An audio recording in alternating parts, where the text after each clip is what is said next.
George Washington and other colonial leaders clearly see what will become of them unless they take action. A line should be drawn between Great Britain and the colonies, clearly establishing our rights. We must either assert our rights or submit and become tame and abject slaves, like the Negroes over whom we rule with such arbitrary sway.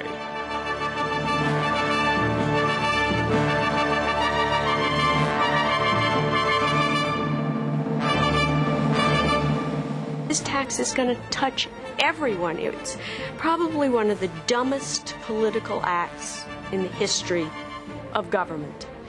They tax dice and cards. So the rowdiest group of people there are in the world, sailors in port with nothing to do, are going to be angry. They tax legal documents, which means that lawyers, the most articulate and argumentative people in America, are up in arms also. If the stamp man tells you to kiss his ass, shall he get away with it and live?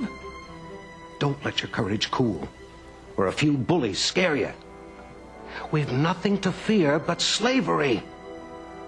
Love your liberty and fight for it like men who know its value.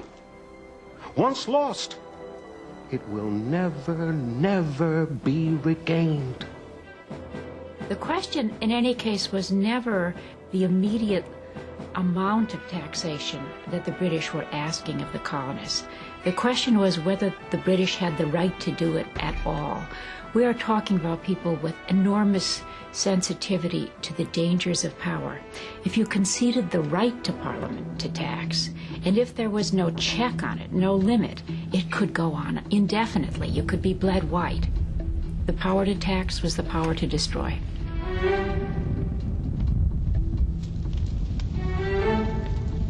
The colonial legislators send official petitions to the British Parliament, petitions that are completely ignored.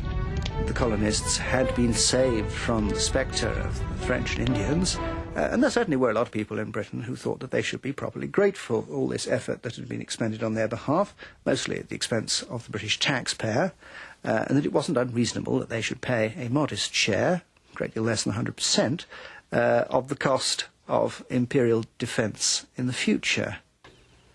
The Stamp Act was a bad idea, but what could you do? That was the problem. Massachusetts came up with the answer, and it was a very good answer, a very simple answer. August 14, an effigy of the Stamp Man appears, hanging from what became Liberty Tree.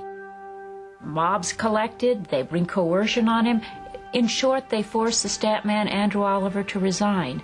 Now, if you got one man to resign, if the Stamp Act stamps were not going to be distributed, well, the act couldn't be put into effect. The popular fury spreads. Thomas Hutchinson, Chief Justice of Massachusetts, is a passionate believer in law and order. Privately, he is against the stamp tax. Publicly, he makes it clear that he intends to enforce it. On August 26, 1765, a mob assembles outside his house, one of the most elegant in Boston. Hutchinson and his family have just finished high tea.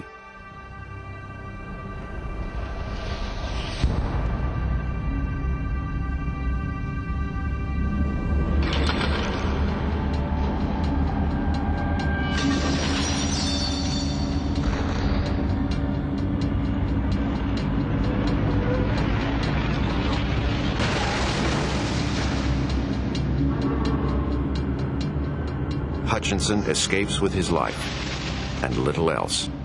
Hutchinson thought the Stamp Act was a very bad policy, but it wouldn't have crossed his mind that you therefore would resist it, that you'd resist it with violence. It was unthinkable.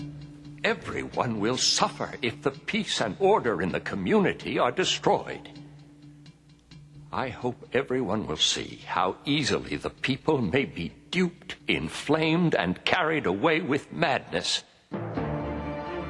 The intimidation of royal officials spreads to other colonies. Would-be stamp distributors are attacked.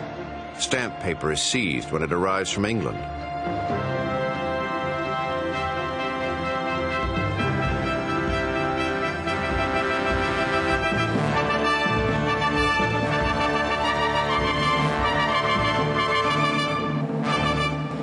colonial leaders propose a joint boycott of British goods. A Philadelphia lawyer, John Dickinson, supports this idea. The taxes and duties imposed on us by Parliament must be instantly opposed. The only effective opposition is through the concerted efforts of all the provinces. By uniting, we stand. By dividing, we fall.